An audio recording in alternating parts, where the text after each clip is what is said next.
Let me just start this positively and say, boy, this game is great.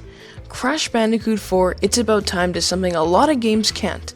This sequel takes place after Crash Bandicoot Warped and does something most developers fail at, which is making a direct sequel that does a half reboot, half continuation idea.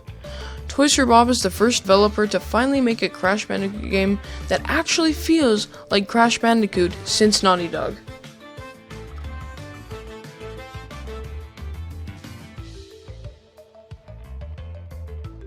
The intro starts with Dr. Neo Cortex talking to Crash and Coco through a holographic screen, basically saying that he's back from the past ready to do some damage. Sound familiar? That's the point, and I like that. The cutscene is relatively short and nothing special. It pretty much sticks to the same style of cutscenes that the last 3 games used.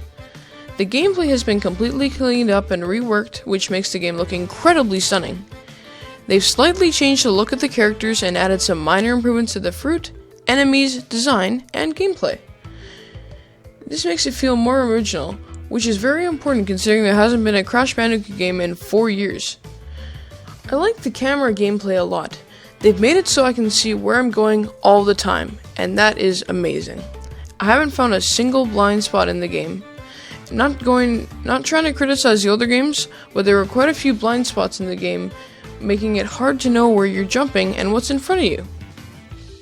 When it comes to level design, there isn't much to complain about since it's completely new and different, and while it has some OG vibes, the game stays on track by not using a lot of similarities from the original, but still makes it feel like a Crash Bandicoot game. I didn't find the levels terribly hard, but precision was important and there was always plenty of challenging areas throughout each level, making the trial and error feel rewarding once you finally get to the next part of the level.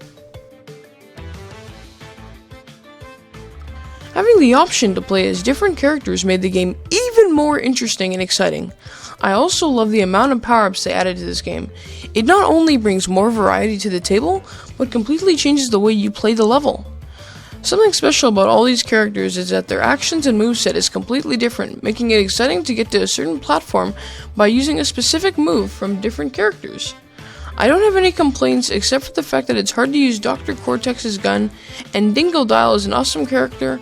However, trying to aim at specific areas was quite challenging because you had no way of knowing where to shoot. The character variety makes levels more challenging, which is good of course, and takes the game to a whole new level where not everything is about Crash Bandicoot and other people have an important role.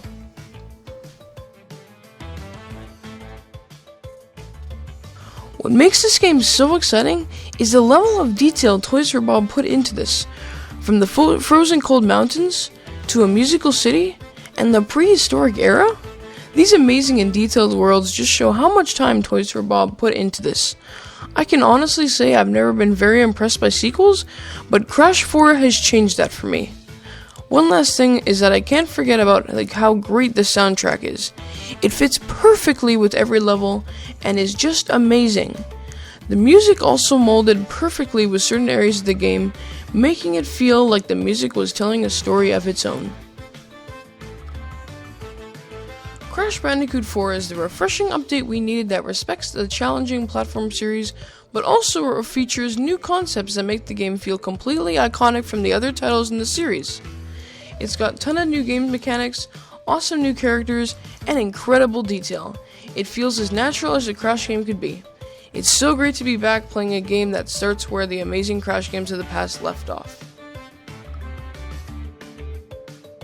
If you enjoyed this review, please make sure to hit that like and subscribe button.